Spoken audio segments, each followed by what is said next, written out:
du banc, le podcast pour comprendre le jeu, vous est présenté par PMU.fr. Bonjour à toutes et à tous et bienvenue dans le 5e épisode de la saison 7 de Vue du banc. On se retrouve en ce 6 octobre pour débriefer la fin du mercato, parce que oui, en 2020 le mercato se termine le 5 octobre, et pour parler un peu de Ligue 1, où on fera un espèce de classement des équipes qu'on a le plus envie de suivre et de voir en Ligue 1 avec des chapeaux et tout ça, enfin c'est bien construit, et c'est l'œuvre de Florent Tonuti. Salut Florent. Salut Raphaël. Merci d'être là. Côté transfert, beaucoup de boulot de la part de Christophe Kuchli. Salut Christophe. Bonjour mon cher Raphaël Cosmidis, l'homme qui écrit des articles fabuleux pour l'équipe. C'est gentil de voir tes compliments, sachant que les commentaires n'ont pas été aussi élogieux sur le site de l'équipe. On a notamment reproché mon nombre de caractères, alors que c'est un article assez court. Donc la prochaine fois, je vous promets, je ferai qu'un seul tweet, les gens. Messieurs, vous avez bien bossé sur les deux sujets. Christophe sur les transferts, Florent sur les chapeaux de Ligue 1. On va commencer par les transferts, puisque c'est l'actu principale. Les transferts se sont terminés pour la France hier soir à minuit, avec pas mal de mouvements, Christophe. On les a classés en plusieurs catégories. Il n'y a pas d'ailleurs que des transferts qui concernent la Ligue 1, mais il y en a quelques-uns. On a la fausse bonne idée, la vraie bonne idée, la surprise, la logique et la curiosité. On va commencer par la logique, parce que du coup c'est peut-être ce qui va le moins étonner. C'est un joueur qui était à l'Olympique de Marseille et qui s'en va en Italie, Maxime Lopez. Oui, Maxime Lopez, que j'ai mis dans quelle catégorie? Comment j'ai appelé ça? J'ai appelé ça la logique. Non, la logique. La logique, comme je viens de le dire. Et j'ai appelé ça la logique. Non, mais en fait, j'étais en train de faire autre chose en même temps. Oui, Donc la logique, pourquoi? Parce que Maxime Lopez ne veut pas jouer dans beaucoup de projets de jeu, j'ai l'impression. J'ai l'impression, je veux pas non plus être définitif, parce que si ça se trouve, dans quelques années, tu te rendras compte que si un entraîneur réussit à l'utiliser d'une manière spécifique, il peut peut-être être pertinent à d'autres postes. Bah, d'ailleurs, il a été essayé parfois un cran plus haut à Marseille. Bon, ça a pas forcément marché, mais en même temps, la structure de l'équipe de AVB en ce moment n'est pas géniale, donc du coup, c'est assez compliqué de véritablement déplacer les joueurs et garder une grosse philosophie de jeu. Mais donc ouais, Sassuolo fait partie de ces équipes en Europe qui ont besoin de milieux techniques assez créatifs, mais qui malgré tout sont pas des joueurs qui vont nécessairement prendre des risques incroyables par la passe dans les 30 derniers mètres. C'est plus être capable d'être, on va dire, une courroie de transmission plus, c'est-à-dire que tu prends la balle d'un point A pour l'amener à un point B, mais tu arrives quand même, si besoin, à casser des passes, à casser des lignes par la passe, à faire des contrôles un peu sous pression, à prendre des risques dans ton propre camp, puisque tous les circuits de relance de Sassuolo sont à la fois précis et risqués. C'est vraiment l'équipe qui va chercher dès le 6 mètres à faire beaucoup de passes pour attirer l'adversaire au pressing et ensuite le casser. Et Sassuolo est sur une vraie bonne dynamique, là, bon début de saison. Donc du coup, je me dis que ça fait partie de ces clubs, franchement il n'y en a que quelques-uns qui à la fois sont pas trop gros pour lui, logiquement il va réussir à gratter du temps de jeu, et qui en plus ont cette volonté d'avoir des milieux techniques qui vont alors parfois se projeter, mais qui vont surtout utiliser leurs pieds, leur tête et leur science du jeu.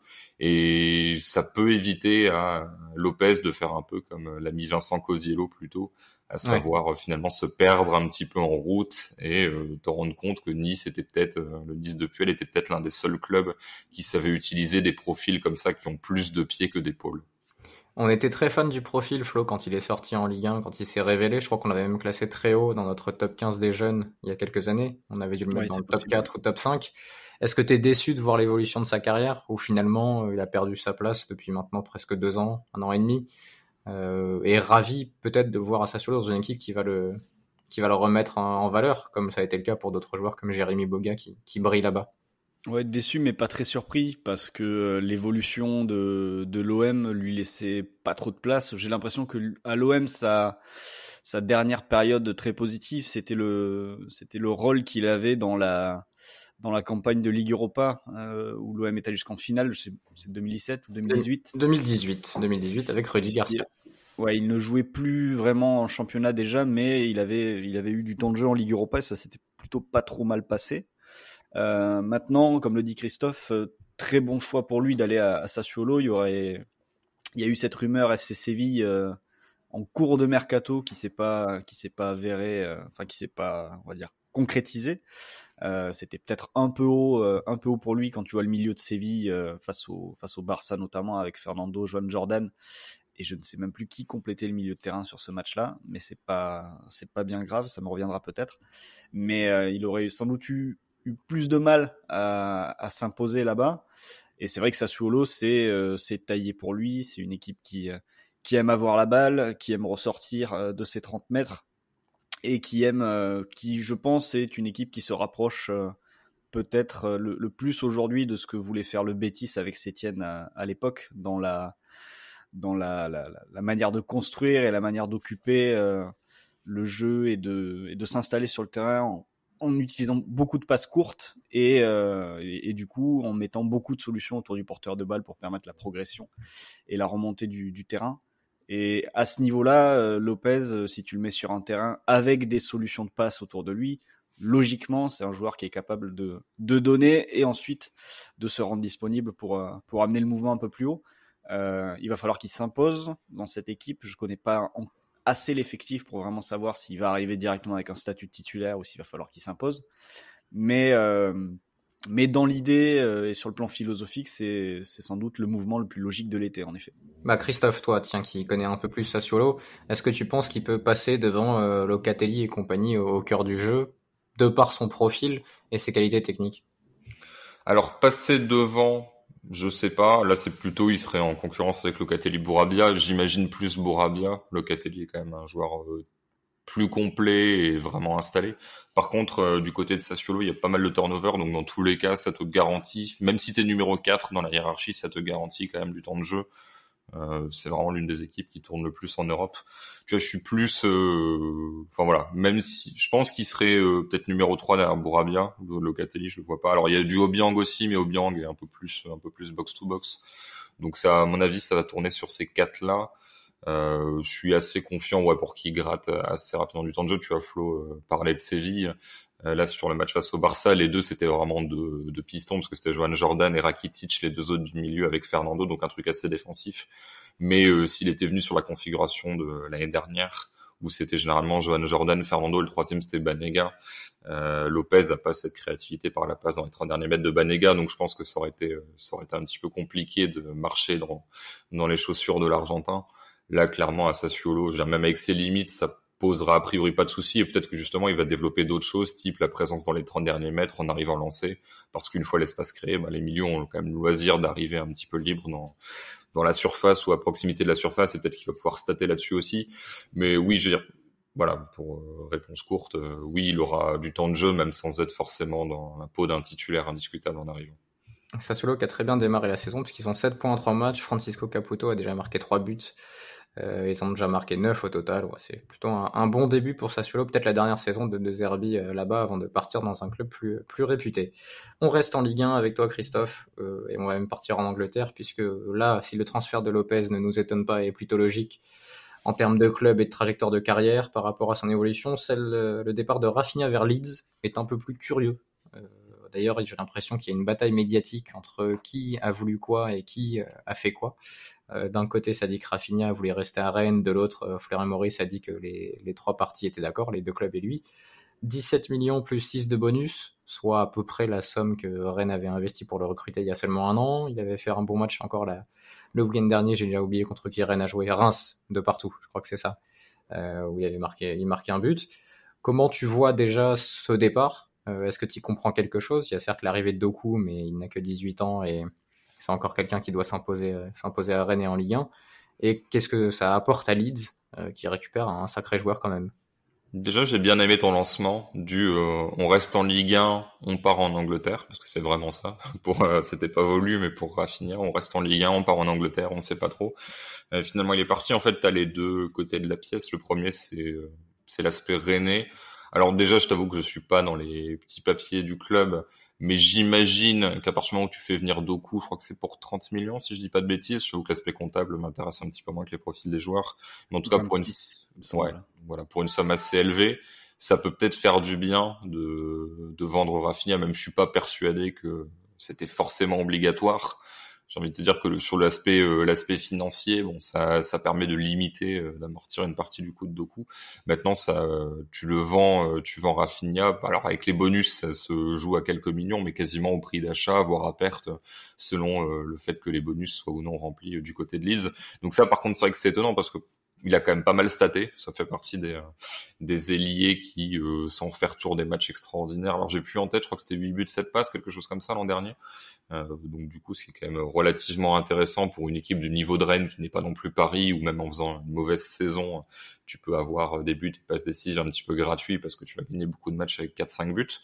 Le fait de s'en séparer, pourquoi pas. Doku, alors je l'ai pas trop vu, mais grand espoir qui a déjà été titulaire avec la Belgique. Donc ça peut être quelqu'un que tu as envie de pas trop barrer.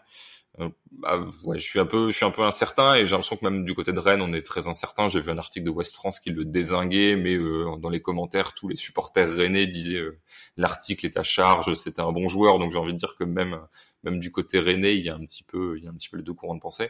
Par contre, pour Leeds, je trouve ça vraiment intéressant parce que Leeds, alors a des ailiers, mais j'ai l'impression que c'est plus des ailiers qui sont magnifiés, si on peut dire, parce qu'ils sont pas non plus magnifiques, mais en tout cas ils sont un peu, leur niveau monte grâce à l'utilisation qui est faite par eux de la part de Marcelo Bielsa. Et quand tu vois que là, le titulaire à droite sur le dernier match, c'était Elder Costa, qui aura laissé un souvenir mitigé aux supporters monégasques, qui était pas mauvais en Championship, mais qui, quand il arrive à Leeds, était super sub en Championship, qui s'est plus ou moins imposé avec le temps, qu'il reste un titulaire, mais un titulaire pas incroyable non plus, et que le numéro 2 sur l'aile, visiblement en ce début de saison, c'est Poveda, qui est un minuscule joueur par la taille, qui est pas mauvais. Je crois qu'il fait 1m56 ou 58 par là. Enfin, il est vraiment tout petit. Un petit ailier anglais qui court partout, mais qui a pas une intelligence de jeu incroyable. Je pense qu'il y a vraiment une place à prendre sur les ailes du côté de Leeds.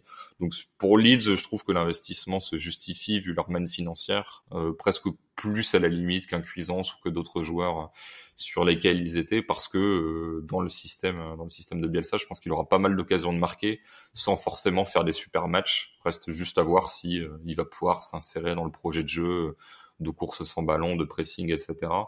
Mais c'est vrai que là, sur le dernier match, c'était Alioski sur l'autre côté. Bon, c'est bien, mais c'est un profil un petit peu plus conservateur.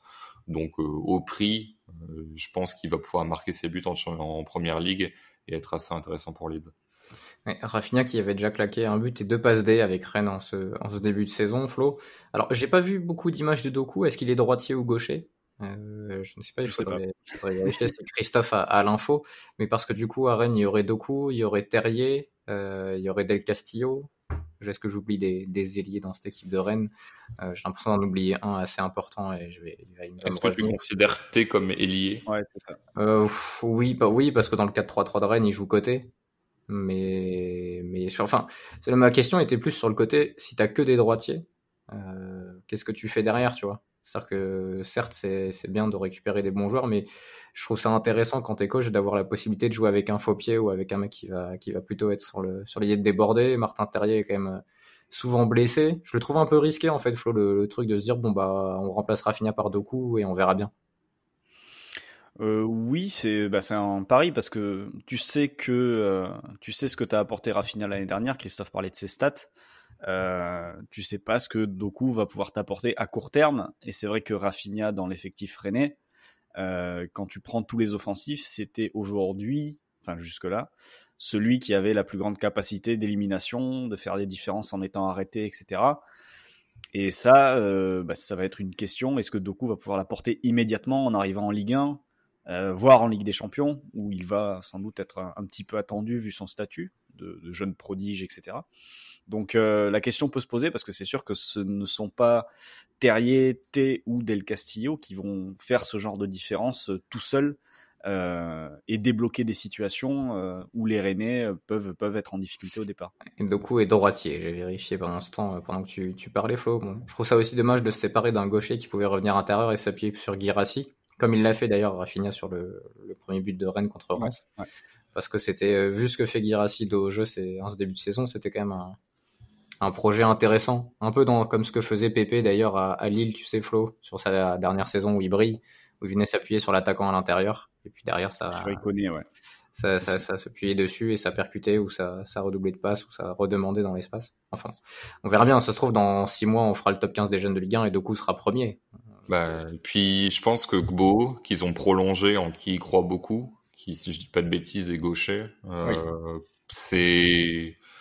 à voir, hein, mais j'ai l'impression vraiment que c'est le pari de se dire peut-être qu'il fera que 50% des stats, parce que Doku, enfin, j'ai l'impression qu'il est assez polyvalent, ça se trouve il va être installé en pointe, et la question de savoir qui joue à droite se pose pas trop. Mais je veux dire, ça se trouve Gbo là fera 50 ou 60% des stats de Rafinha, mais avec une marge de progression et le côté jeune du cru, où finalement à court moyen terme, ça pourrait assez vite devenir pertinent. Après, c'est sûr que le choix enfin, je trouverais le pari totalement logique si t'étais pas en Ligue des Champions. Là, il y a quand même une vraie interrogation de te dire, est-ce que tu vas pas mettre, entre guillemets, au feu des joueurs un petit peu jeunes et pas forcément prêts pour ce niveau de compétition? Ouais, et puis tu vois, enfin, je me disais d'un côté, oui, il y a ce côté Ligue des Champions, t'as du monde, et est-ce que Rafinha, s'il fait une saison correcte ou une bonne saison, que ça marche en Ligue des Champions, l'année prochaine, tu peux pas le vendre à 40 ou le vendre là à 20, parce que les clubs auront récupéré un peu de sous, parce que le Covid sera réglé d'ici l'été prochain, et ils pourront partir sur plus d'investissement parce que les supporters vont revenir au stade. Après, tu n'as aucune garantie, donc je comprends la vente, mais c'est un peu dommage de voir un joueur rester si peu, alors que je pense qu'il n'avait pas fini sa progression à ce niveau-là de compétition, en fait. Plus ça qui est un peu frustrant. Mais voilà pour le cas René. Qu'est-ce qu'on a ensuite? On a fait la logique, on a fait la curiosité. On va faire la surprise, Christophe. La surprise où tu as choisi, bah tiens, un ancien Lillois. Comme si tu écrivais pour la Voix du Nord avec le suivi des nordistes.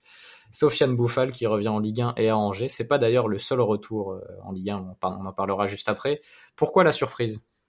Bah parce que en fait ça correspond pas forcément alors à la fois au projet de jeu, même si bon Angers il connaît, donc tu peux comprendre la logique affective et le fait que ce transfert soit facilité par rapport à un autre club moyen, sans être péjoratif, de Ligue 1. Mais en plus, Angers, on en parlera peut-être un petit peu plus tard dans le podcast sur le temps qu'on va prendre pour cette partie transfert, mais c'est une équipe qui est quand même assez peu enthousiasmante et dont le profil ciblé, alors finalement, il y a eu une réponse à ce besoin avec Amadou qui est pris à la place de Santa Maria.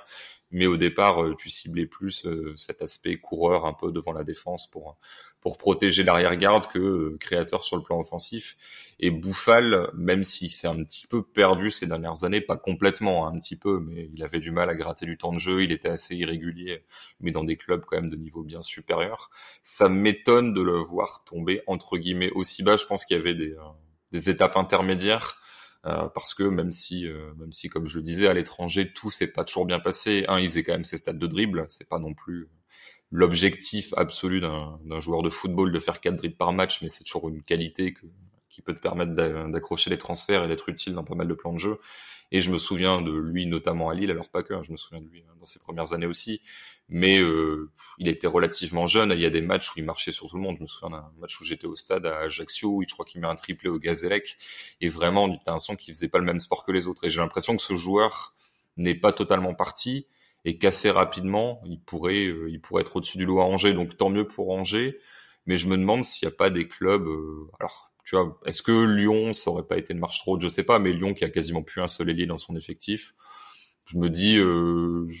voilà, je m'étonne un petit peu que Angers réussi à le faire venir et que lui n'ait pas trouvé autre chose pour se relancer sans aller chez le 10-12e de Ligue 1, quoi. Est-ce que Lyon a pas déjà trop d'éléments offensifs? Est-ce que oui, tu veux aussi, vraiment, mais... oui, avant qu'ils fassent leur deal, oui. Oui, c'est ça. Disons sur les profils ciblés. Tu vois, enfin, même, est-ce que Rennes... Après, je vais pas m'amuser à refaire tous les clubs en disant il aurait pu jouer là. Mais c'est vrai que comme ça, voir Bouffal à Angers, ça m'a un peu rappelé, à un degré légèrement moindre, mais Fofana à Lens, quoi. Je me dis, tiens, tant mieux pour le club. Est-ce que lui n'aurait pas pu trouver autre chose? Je l'imagine avoir une plus grosse cote à l'étranger, par exemple, tu vois.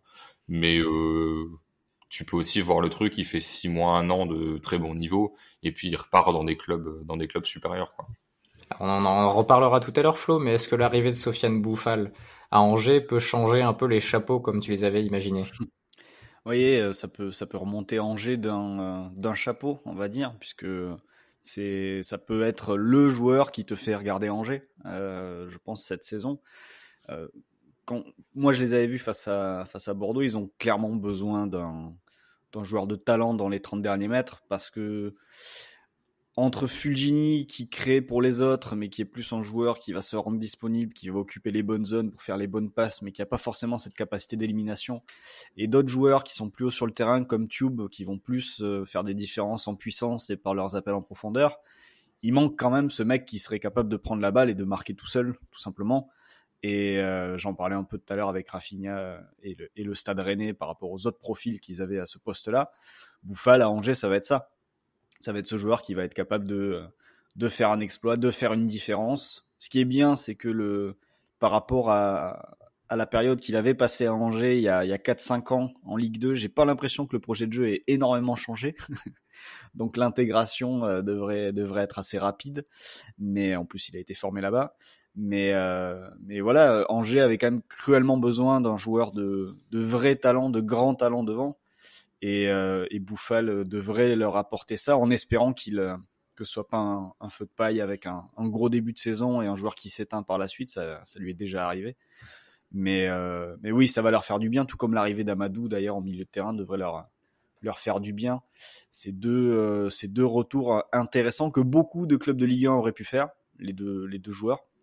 Mais le fait que ce soit Angers qui réussisse à les convaincre, bravo Angers, tant mieux pour eux, et ça devrait leur permettre de passer une saison plus tranquille que prévu peut-être après les premières journées de championnat. Petit doute sur Bouffal quand même, parce que sa dernière grosse saison remonte à 2015-2016. 11 buts et 4 Lille, ouais. 11 buts et 4 passes D avec Lille, 10 cartons jaunes aussi en 29 matchs, pardon. Ce qui est plutôt pas mal pour un milieu offensif. Depuis, il s'est calmé un peu. Il y a 3 buts et 3 passes D au Celta Vigo il y a 2 saisons de ça. L'an dernier, il a très peu joué avec Southampton dans une équipe qui pressait beaucoup, donc je pense que ça correspond pas du tout à ce que pratique Sofiane Bouffal. Mais il va bien aider Angers, qui est pour l'instant 12e du championnat, avec 7 buts marqués et 14 encaissés. Un problème assez inhabituel pour Angers. Bon, de ce côté-là, c'est pas lui qui réglera tout ça. Un petit quiz rapide, Christophe, qui est pas vraiment un quiz d'ailleurs, qui est plus une opinion à me donner très rapidement. Quel sera le meilleur retour en Ligue 1 entre Dalbert, Bouffal et Amadou? Pas Amadou déjà. Pourquoi pas Amadou? Parce que je l'ai pas vu bon depuis avant que Bielsa arrive. Donc ça fait très longtemps en fait que je l'ai pas vu bon. Et pourtant Dieu sait que je me souviens que je l'ai mis une fois dans un jeu du directeur sportif. Mais je me souviens de lui capitaine à Lille et c'était catastrophique parce que personne l'écoutait quand il parlait.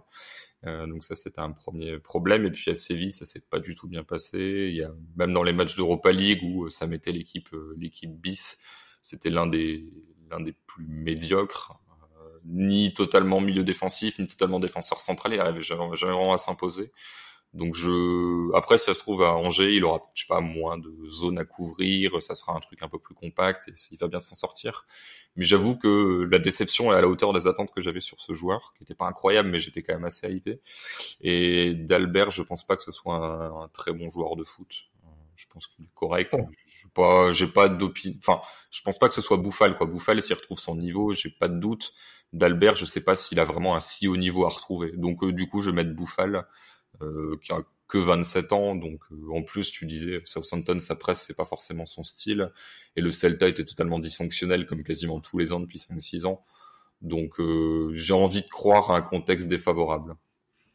D'ailleurs j'avais une petite question, et je te la poserai pas Christophe, parce que je pense que t'es au courant. Flo, est-ce que tu peux me citer les 2 clubs dans lesquels a évolué Ibrahim Amadou cette saison, enfin la saison précédente du coup, 2019-2020? Est-ce qu'il y a Séville déjà dedans? Non, même pas, ouais, c'est ça. Il est pas parti en Championship? Oui, quasiment en Championship, une équipe qui est descendue. C'est ça. C'était pas Nottingham Forest? Non, mais ça commence pareil. Je pense que c'est une confusion sur une équipe avec un maillot très moche. Mais avec des joueurs très bons, qui sont encore là-bas d'ailleurs, qui ne sont pas partis. Mais le mercato se termine le 16 octobre en Angleterre, donc c'est pas impossible qu'on ait certains joueurs qui montent en Première Ligue, dont certains qu'on a cités dans le jeu du directeur sportif. Brentford? Non, mais ça va être un concurrent pour la montée. Parce qu'ils viennent de descendre. Ils viennent de descendre? Ouais. Ah merde, qui est-ce qui est Et descendu? ils avaient terminé devant Leeds lorsque Bielsa avait raté la montée. Ils avaient été champions. Norwich? Ouais, Norwich. Il a joué à Norwich et l'autre club, du coup, si t'as pas eu Norwich, je pense que t'auras jamais l'autre. Moi, j'ai pas l'autre non plus. Hein, donc, Alors, il a joué 9 matchs avec Leganés. Ah oui, ok, ouais, non, si, je l'ai vu. Je pense que c'est la plus grosse émotion de l'histoire de Vue du banc et je suis pas sûr qu'elle soit méritée. Ah, mais c'était un enfer, Leganés, l'an dernier. Eh ben, écoute, 9 matchs titulaires, 1 match remplaçant, 772 minutes avec Leganés, 757 minutes avec Norwich. Et du coup, il a joué dans 2 clubs qui sont descendus. Voilà.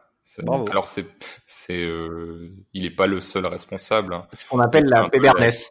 la comboirée des joueurs de foot. Ouais. Ou la Mathieu Pébernet qui avait fait ça avec Sochaux et Lorient, je crois. C'est vrai, ouais. Pensez également pour Nicolas Dieuze. Et Roi Contou.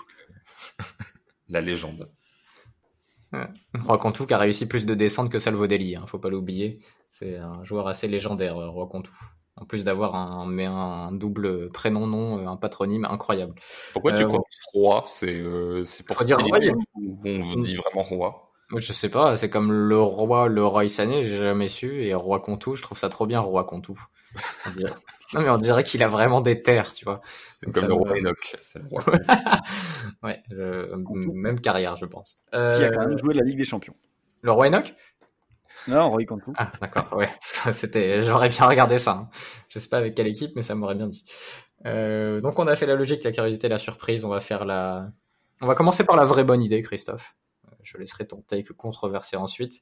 La vraie bonne idée qui était aussi la mienne. Enfin, j'aurais cité la même chose, le même joueur. Un joueur qu'on a un peu perdu de vue, mais qui était énormément hypé il y a 2-3 ans de ça, notamment parce qu'il avait roulé sur Nice en barrage de Ligue des Champions. C'est Justin Kluivert, le fils d'eux, qui part à Leipzig. Absolument. Alors, disons, je trouve qu'il recoupe pas mal de qualités de Timo Werner. Donc, dans le profil, ça va permettre de faire un peu la même chose, avec peut-être des qualités de vitesse forcément un petit peu moins marquées, un sens du but qui n'est pas prouvé à ce niveau-là, même si je me demande à quel point le sens du but de Timo Werner est pas lié au fait qu'il ait beaucoup d'occasions. Alors après, c'est quand même une qualité de te procurer, je veux dire, le mec qui a 50 occasions, qui marque 10 buts, parfois t'en mets un autre à la place qui a des taux de conversion plus hauts, mais qui au lieu de s'en procurer 50, s'en procure 10, du coup il met que 5 buts. Donc c'est aussi une qualité d'attaquant de savoir être au bon endroit, de savoir se mettre en position de tir, il n'y a pas de souci. Kluivert n'est pas a priori un joueur qui va être capable de mettre 20 buts en Bundesliga. Malgré tout, sur sa capacité à prendre l'espace, à courir, à faire des appels, son potentiel, parce que mine de rien, il est assez jeune et je pense qu'on est loin d'avoir vu ce qu'il était capable de faire. Du côté de la Roma, il me semblait bordurer assez vite et un peu au moindre écart. J'ai l'impression que tout de suite, il était relégué sur le banc. Il n'avait pas trop le droit à l'erreur. Excellent dribbleur aussi à son époque néerlandaise, parce que ça c'est moins vu en Italie, mais je me rappelle des matchs à l'Ajax où il éliminait avec une facilité assez dingue. C'est vrai, capacité à prendre de la vitesse, balle au pied, à éliminer et vraiment à percuter. Donc du coup, je trouve que pour Leipzig, ça complète bien, parce que là, je me disais, ok, l'arrivée de Sorloth, qui fait un concurrent à Poulsen, ça fait, même si je pense que, alors Poulsen fait un bon début de saison, mais je pense que Sorloth est capable de faire un peu plus de choses avec la balle, plutôt que simplement gagner des duels. Je me disais, bon, là-dessus, t'as vraiment une rotation, mais ensuite, qu'est-ce que tu fais de tes autres postes offensifs, même si Olmo monte en puissance, voilà, t'as pas non plus cette espèce de joueur hybride, ailier, attaquant de couloir, qui va pouvoir aussi faire des différences par le dribble. Et voilà, ça a peu de frais en plus. Il me semble que c'est un prêt payant de 1 million, j'ai cru voir ça. J'ai pas noté avant la préparation du podcast, mais j'ai vu que c'était quelque chose d'assez... Oui, mais je te dis, le financier m'intéresse pas trop, c'est pas mon argent, alors que les mecs aient dépensé 1 ou 10 millions, je t'avoue que s'ils ont les moyens, tant mieux. Est-ce que tu trouves pas, parce que j'y pensais aussi, et j'avais eu un peu la même hype pour un autre joueur, est-ce il pourrait, enfin, dans le profil et l'évolution, on pourrait l'imaginer une carrière à la Pulisic. Je trouve que c'est deux joueurs qui se ressemblent pas mal, même si Pulisic est quand même peut-être plus intelligent et voit mieux le jeu, en termes de création d'occasion, en termes de gabarit, de capacité à dribbler, de profil de joueur. Les deux me semblent un peu similaires. C'est-à-dire que je pense qu'il est sur l'échelle de Pulisic à 8 sur 10 sur l'aspect dribble. Je le vois aussi moins polyvalent. Pulisic, tu peux le mettre gauche-droite et même numéro 10, alors 10 particulier, 10 un peu dribbleur, hein, mais tu peux en tout cas le fixer sur un poste axial. Par contre, Kluivert, peut-être meilleur dans la prise d'espace, en tout cas pas forcément moins bon. Vraie question sur sa capacité à marquer des buts, mais peut-être un plus gros potentiel de finisseur. J'avoue que Pulisic, j'imagine pas, alors pas au même niveau, hein, mais pourquoi pas avoir un avenir un peu à la Hazard sur l'aspect création. Mais alors Hazard marquait aussi son wagon de but, hein, donc c'est la comparaison un peu injuste. Mais oui, Kluivert a quand même des vraies qualités. Après, c'est toujours pareil. Est-ce que ce qu'on a vu aux Pays-Bas était totalement représentatif de son niveau? Est-ce qu'il faut pas pondérer par le fait que les défenses là-bas sont un petit peu permissives? Encore ce week-end, il y a eu un 4-4 de la Z qui menait 4-0. Enfin voilà, il se passe toujours des choses un petit peu étranges là-bas. Mais il était tellement jeune que je pense qu'il y a une progression dont il peut reprendre le fil, et surtout c'est un peu cheaté de jouer à Leipzig en ce moment, quoi. Les circuits sont tellement bien faits que sans rien faire, t'as des occasions de marquer des buts. Donc du coup, je pense que assez rapidement, il va développer son sens tactique et puis il aura l'occasion d'être dans la zone de vérité assez souvent. Je n'interroge pas Florent sur ce sujet parce que je sais qu'il n'est pas du tout inspiré par ce nom ou par ce transfert. La fausse bonne idée, Christophe, on reste avec toi et là peut-être que Flo aura des choses à dire. C'est sur le départ de Thomas Partey vers Arsenal qui est compensé par le prêt de Lucas Torreira qui vient renforcer le milieu de terrain de l'Atlético où il y a encore certains joueurs qui ne sont pas partis mais qui auraient voulu partir et dont le club aurait voulu se débarrasser, notamment Herrera et compagnie. Qu'est-ce que tu penses de ce switch entre les deux clubs? En fait, je comprends pas pourquoi. Alors, il faudrait que je sois très précis dans les termes parce que faut pas non plus réduire Torreira à un destructeur, loin de là. Mais pourquoi tu remplaces ton joueur du double pivot du milieu qui est le plus à l'aise dans la sortie de balle, qui est celui qui va le plus être dos au jeu, se mettre face au jeu d'un petit dribble de dégagement et le faire avancer, parce que même quand tu mets Koké, Saoul dans ce rôle-là, ils seront capables de faire des passes, mais sous pression, c'est un peu moins bien, sachant qu'en plus, Saoul n'a pas progressé depuis longues années. Mais il continue à avoir la carte avec Simeone, donc tant mieux pour lui, il joue tous les matchs, même quand il est pas bon. Mais Partey, à la fois, il a ça, donc du coup, il te permet de ressortir proprement les ballons. Et même dans l'animation du jeu, une fois que t'es face au jeu, que l'adversaire est regroupé, c'est pas dégueulasse. Et en plus, il a une frappe de balle qui est une frappe de balle de loin, de très bonne qualité, mais de loin, même de loin, quoi. C'est-à-dire, il est bon de 20 mètres, de 25 mètres, même de 30 mètres. Il peut te permettre d'avoir des buts, des occasions, de faire sortir la défense. Et Torreira a quand même des qualités avec le ballon, mais qui me semblent moins bonnes. Et pour moi, son aspect principal, c'est quand même surtout dans l'aspect, sa qualité principale dans l'aspect défensif, le fait de gratter des ballons, vraiment de permettre de protéger la défense. Or, l'Atlético, passer sa claque initiale, reste sur 2-0-0 et tu vois vraiment que le souci, c'est dans ce que tu fais avec ballon. Donc, te séparer de Thomas Partey parce que t'as déjà beaucoup d'axios, les Herrera, Koké, Saoul, enfin voilà, t'as du monde pour uniquement 2 places, vu que tu vas à peu près rester tout le temps en 4-4-2 visiblement. Si tu remplaces Partey et que je crois que c'est une 40aine de millions, tu les investis sur un autre profil. Alors, je sais pas lequel, mais un profil un peu plus joueur, à la limite, pourquoi pas. Mais si c'est pour prendre quelqu'un qui, a priori, est dans le même moule, mais un peu moins bon avec ballon, une moins bonne frappe, et peut-être un peu meilleur pour te protéger, sachant que t'es déjà bien protégé, j'avoue que je vois pas trop l'intérêt, hormis l'aspect financier, quoi. Mais ça me semblait être le moins gros besoin de cette équipe-là, d'avoir besoin de quelqu'un qui va encore t'apporter de la solidité devant la défense. J'ai l'impression, Flo, que la victoire contre Liverpool en Ligue des Champions aura au final coûté plus de choses à l'Atlético qu'il n'en a offert, parce que Simeone est reparti sur la même idée, alors que la qualification contre Liverpool est totalement miraculeuse, et que ça continue à jouer de la même façon, avec les mêmes profils, dans le même système, et qu'on est toujours en 2016 avec l'Atlético. Ouais, après j'ai aussi l'impression que l'Atlético a quand même pas mal de problèmes d'argent dernièrement. Il me semble avoir vu que leur endettement c'était à des niveaux assez stratosphériques et que du coup le fait que ce soit une équipe qui soit plus active dans le sens des départs que des arrivées, ils sont obligés de faire de grosses ventes, ça vient aussi de là. Donc je pense que on est vraiment aussi sur une équipe en difficulté à ce niveau-là.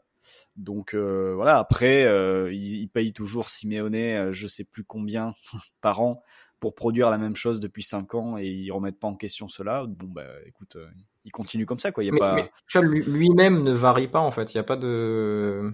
J'ai l'impression qu'il y a rien qui change, tu vois. Christophe parlait des bons matchs parfois de l'Atlético avec 2 ailiers, et puis on sait très bien que dès qu'il y a un gros match qui arrive, tu retournes avec quasiment 4 milieux centraux sur ta ligne de 4 au milieu, voire 5, puisque maintenant ton 10, ça peut être Marcos Llorente. Même si c'est le futur Ballon d'Or, hein, on l'oublie pas, mais il y a... Enfin, je sais pas, j'ai l'impression qu'il est un peu bloqué dans le temps, Simeone. Ce qui est dommage parce que entre 2012 et 2016, ce qu'il fait est absolument énorme. Mais alors que là, pourtant, il y a quand même une Liga où tu te dis, si tu bosses bien cette année, tu peux viser le titre.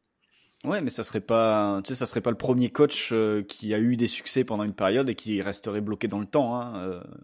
On peut quand même en citer pas mal qui sont aujourd'hui plus en difficulté parce qu'ils n'ont pas su se réinventer à un moment donné et changer leurs habitudes de jeu. Donc c'est même presque le cas de tous les coachs aujourd'hui qui étaient au sommet, on va dire au début, au milieu des années 2010. Ils sont un petit peu dans un creux aujourd'hui, à part peut-être Klopp qui a su se réinventer avec Liverpool, mais en même temps se réinventer lui, mais réinventer aussi tout le club autour. Donc voilà, l'Atlético est sur un modèle qui a fonctionné il y a en effet 3-4 ans et et qui leur permet quand même malgré tout d'être toujours en Ligue des Champions et de récupérer cette manne-là.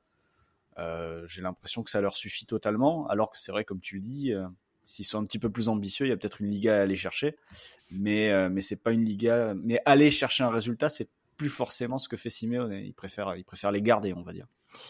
Très bien, merci Flo pour ce petit point. On va rester avec toi et repartir en France puisque on a complété et terminé toutes les catégories que Christophe nous a gentiment et professionnellement préparées. Juste un mot. Ah, vas-y Flo. Juste un mot avant, parce qu'on a parlé de Torreira à l'Atlético, mais Partey à Arsenal. On a parlé de l'autre côté quand même. C'est quand même un très très gros coup. Et il me tarde vraiment. Alors j'espère que Ceballos va commencer à enchaîner les matchs, parce que sur le début de saison, j'ai vu Arsenal avec du Xhaka Elneny, mais pas forcément du Ceballos en tant que titulaire. Mais il me tarde vraiment de voir les sorties de balles d'Arsenal avec le milieu Partey Ceballos devant la défense à 3. Je pense qu'il y a de quoi voir du football et ressortir encore plus de ballons que ce qu'ils ont fait depuis le début de saison. Parce que dans certains matchs, notamment face à Liverpool, c'était quand même assez compliqué, n'est-ce pas, Raphaël ? Oui. Alors j'ai vu que les statisticiens qu'on apprécie sont assez sceptiques sur ses stats notamment et son profil. Mais l'impression visuelle qu'on a eue ces dernières années avec lui est tellement forte que je pense qu'il va faire du bien. Et comme tu le disais quand on préparait le podcast sur Facebook, si tu arrives à associer Ceballos et Partey, t'es plutôt pas mal. Même si évidemment il y a l'indéboulonnable Xhaka qui doit avoir sa place au milieu de terrain à Arsenal, et c'est le cas depuis 6-7 ans, donc j'imagine qu'il y a un truc qu'on ne voit pas, qui doit se passer aux entraînements, mais qui ne se voit pas non plus sur le terrain quand il joue le week-end. Florent, donc je disais, on va partir du côté de Lyon, puisque c'est peut-être le club français qui a été le plus actif dans les dernières heures du mercato, avec 2 départs, Jeffrey Adelaide vers Nice, Joachim Andersen vers Fulham, et on parlera un peu de Fulham derrière parce que c'est quand même pas mal, pas mal dans un sens, et de l'autre, du côté des arrivées, Paqueta qui est arrivé pour 20 millions quelques jours avant la fin du mercato, Chiclio en prêt, et Ben Lamry qui est arrivé libre, si je ne m'abuse, pour 1 an, plus une autre année en option. Ben Lamry, le défenseur central algérien, champion d'Afrique l'année dernière. Quel bilan tu tires de cette fin de mercato ? Est-ce que finalement le bilan c'est qu'il y a 4 directeurs sportifs dans ce club et pas un qui peut vraiment organiser le club ? Oui, 4 directeurs sportifs, un coach aussi qui veut être directeur sportif, puisqu'a priori De Chilio c'est vraiment le souhait de Rudy Garcia. Déjà prendre un peu de recul et reprendre le mercato de l'OL de l'année dernière avec leurs 2 plus gros transferts, Andersen et Reine Adélaïde. Bon ben voilà, les 2 partent en prêt. Et le directeur sportif qui les a fait venir aussi est parti. Et à Fulham. Voilà, déjà ça, c'est quand même un premier point qui montre quand même que ce club fonctionne pas très bien en interne.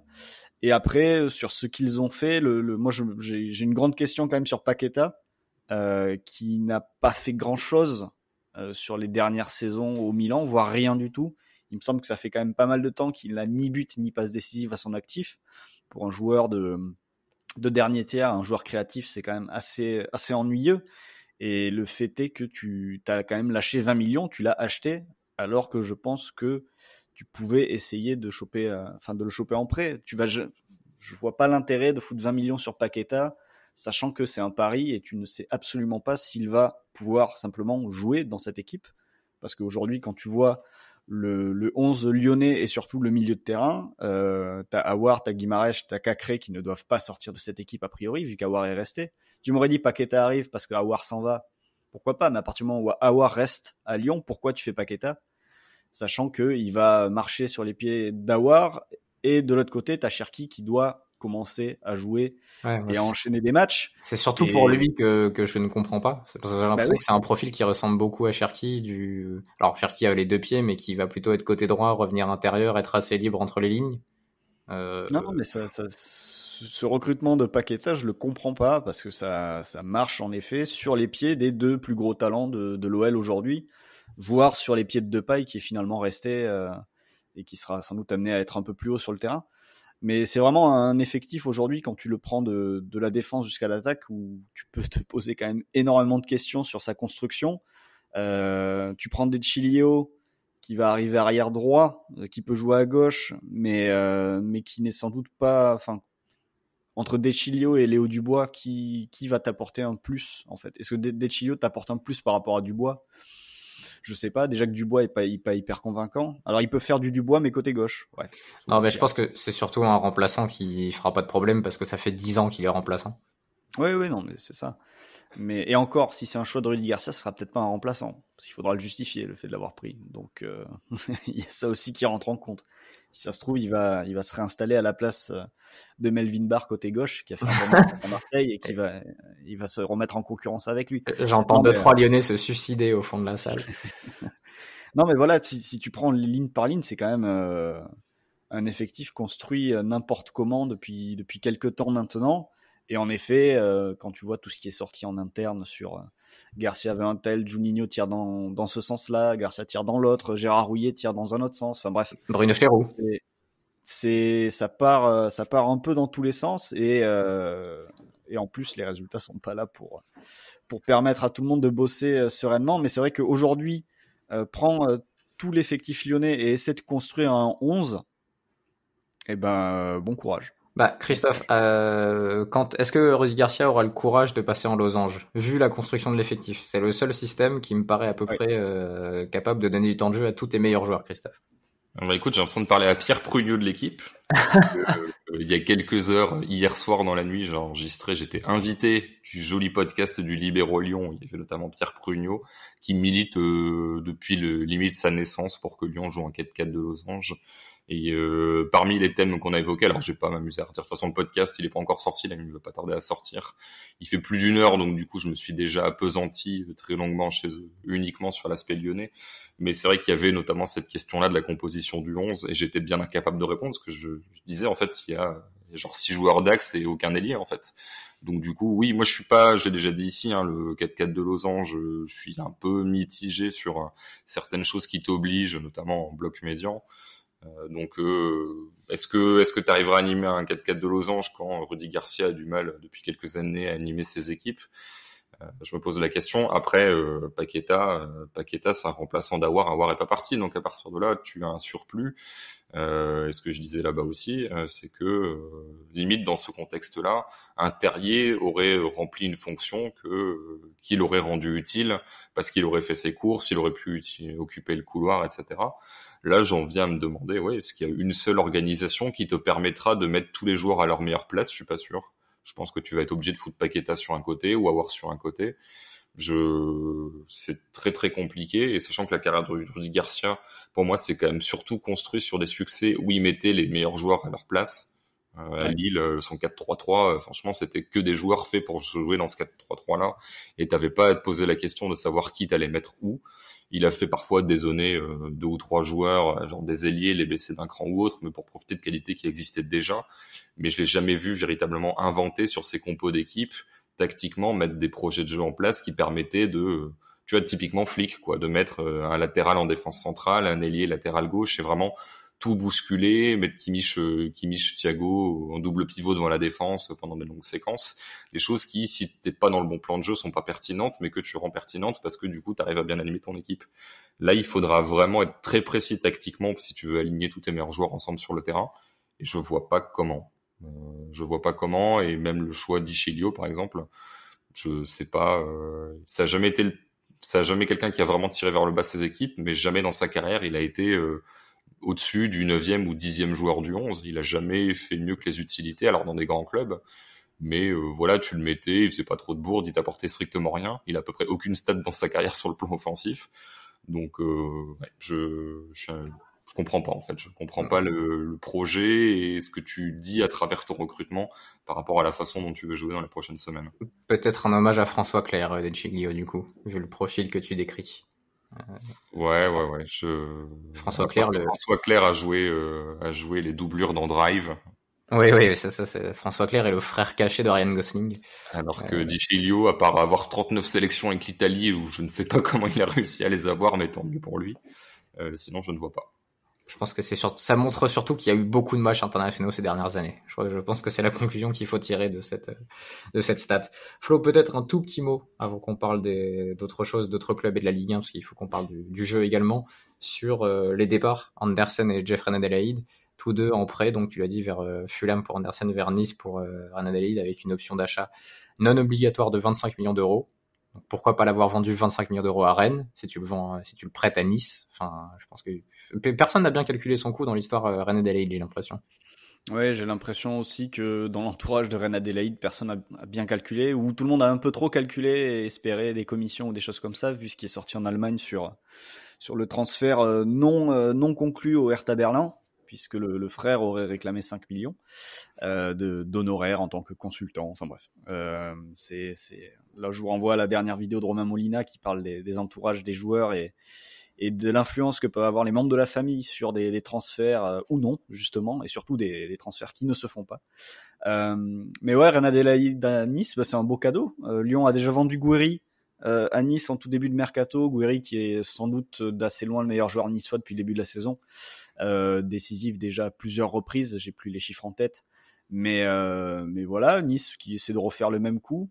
Ils en ont fait d'autres dans le passé quand même. C'est un petit peu entre guillemets la poubelle de Lyon, mais la poubelle recyclable quoi. Ils en font des trucs en général des Lyonnais. Et donc pourquoi pas Rennes Adelaide, parce que aujourd'hui dans le 4-3-3 qu'utilise le plus souvent Vieira, dans le milieu de terrain, Rennes Adelaide peut tout à fait prendre une position de relayeur. Face à Bordeaux notamment, c'était même Ronny Lopez qui s'était retrouvé relayeur pendant une bonne partie du match avant de finir ailier. Voilà, tu peux mettre Rennes Adelaide à cet endroit-là et Ronny Lopez un peu plus haut. Donc Nice devrait réussir à en faire quelque chose. Lui voulait partir, a priori en tout cas. Tant mieux pour Nice et tant mieux aussi au-delà de Nice pour la Ligue 1 qui, si elle retrouve un bon Rennes Adelaide à Nice, aura un talent supplémentaire à montrer tous les week-ends. Pour Andersen, beaucoup plus perplexe. Perplexe pour lui ou pour Fulham? Pour les deux en fait, parce que quand tu vois quand même les limites qu'il a montrées tout au long de la saison, et même au début de cette saison-là, puisqu'il a joué quelques matchs, sur le plan défensif, le manque d'impact, la lenteur, l'imaginer en première ligue, déjà, même dans une équipe qui tournerait, ça pose question, mais dans une équipe qui tourne pas et qui est catastrophique défensivement, collectivement depuis le début de la saison, ça risque d'être un exercice assez difficile pour lui, et je doute qu'il réussisse à vraiment se mettre en avant et à briller dans le collectif de Fulham, mais je pense pas que ce sera tant sa faute que ça vu l'état de l'équipe. Tu penses quoi, Christophe, de Fulham qui préfère prendre Andersen que Saliba?